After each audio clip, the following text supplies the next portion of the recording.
सत्संगत जी, प्यार से कहना धन निरंकार जी। प्रेमा ने बोला धन निरंकार जी। पिछले कुछ घंटों से ये संदेश एकत्व का कि ये परमात्मा ये अंग संग है, कैसे एक आत्मा का मिलन इस परमात्मा से जीते जी कराना संभव है। और ये जब एकत्व कायम हो जाता है तो फिर सिर्फ परमात्मा तक ही ये एकत्व नहीं, परमात्मा तो हर जगह है, फिर सभी से इस परमात्मा के ज़रिए ये एकत्व हो जाता है। ये हर किसी में नज़र आने लगता है। तो ऐसा ही जीवन जीने का तरीका भक्त जी के सिखाते हैं।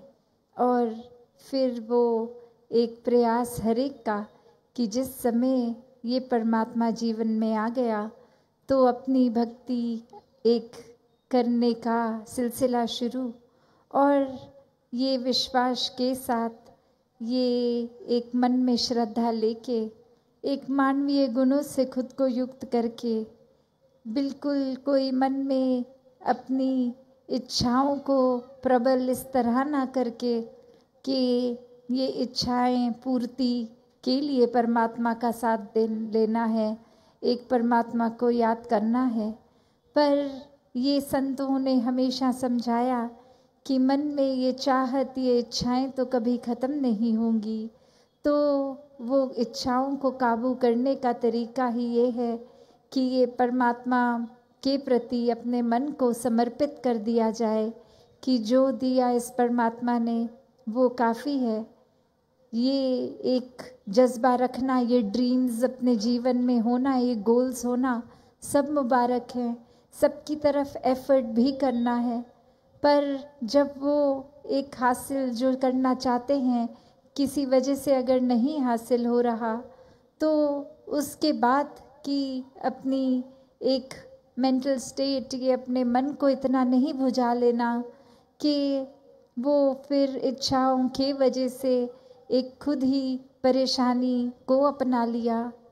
तो बात वही है कि ये एक संतुलन, ये बैलेंस, जैसे एक कहानी भी आप सभी ने अक्सर सुनी होगी कि कैसे एक इंसान एक कुएं में पानी भरने की कोशिश, और वो जो बाल्टी थी उसके नीचे का हिस्सा टूट गया था, तो वो बाल्टी एक बॉटमलेस बकेट थी, एक नीचे बेस ही नहीं था।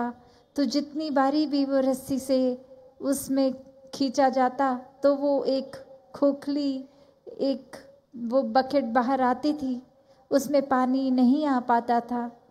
और वहीं आसपास देखने वाले उस इंसान को कहते कि ये तो क्या ही कर रहे हो, ऐसे तो पानी आएगा ही नहीं, अगर पानी चाहिए तो ऐसी बाल्टी डालो जिसके बेस कुछ हो ताकि वो पानी होल्ड हो जाए उस बाल्टी में। और वो इंसान कहता है यही तो आप सभी को समझाने की कोशिश है कि मनुष्य के जीवन में ये आशाएं, ये एक चाहतें, ये इच्छाएं, ये कभी ख़त्म नहीं होंगी। ये इसी तरह हम कितना भी वो बाल्टी को भरना चाहेंगे, एक इच्छा पूरी तो दूसरा एक तैयार कुछ चाहत। तो एक ऐसा जीवन ना अपनाया जाए जो सिर्फ भागते ही रहें, कभी किसी ख्वाहिश के पीछे, कभी कुछ कभी कुछ।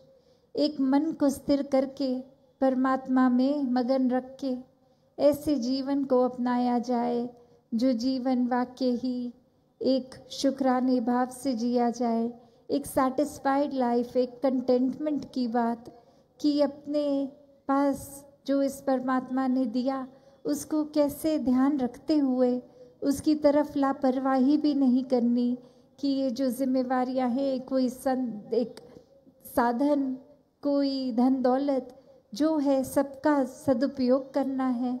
और अगर जितना है वो एक मेहनत तो करनी है कि उसकी संभाल हो जाए, इजाफा हो, पर उसके पीछे इतना भी नहीं अपने दिमाग को खो देना कि फिर सब कुछ ही वो इच्छा पूर्ति बन जाए कि और ये कैसे विस्तार हो, ये बढ़े, एक संभाल जहाँ करनी ज़रूरी है, एक अपने मन को फिर भी इस परमात्मा से प्राथमिकता इसी को देते हुए जुड़ना है।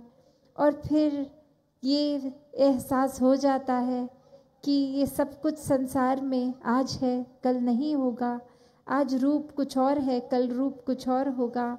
इस सब के बीच में अपनी पीस ऑफ माइंड, ये जो पीस विदिन की बात हो रही है, सुकून की हो रही है, ये एक अपनी जगह पे अगर हम हैं हर समय, तो आज कोई सामान है नहीं है नहीं फ़र्क पड़ता। एक स्थिर मन सहज जीवन बनाता है। एक मन हमेशा जो परमात्मा में लगा है, इस निराकार में है, तो ऐसे स्थिरता प्राप्त करके कोई कार्य किया जाए तो फिर उसका रिजल्ट ओरिएंटेड वो नहीं होगा।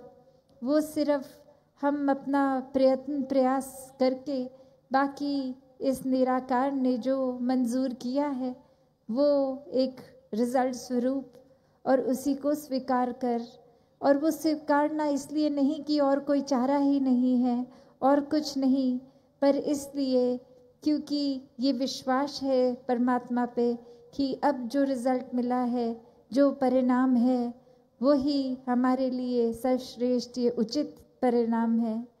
तो ऐसा जीवन संतों ने जीना सिखाया। हर कोई ऐसे जीवन को जिए सकता है।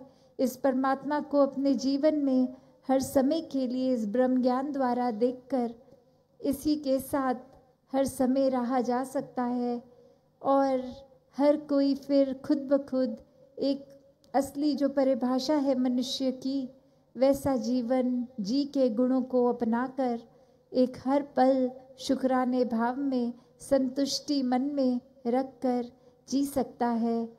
तो दातार कृपा करे, हर किसी को ऐसा ही जीवन दे। साथ संगत जी, प्यार से कहना, तान निगाह जी।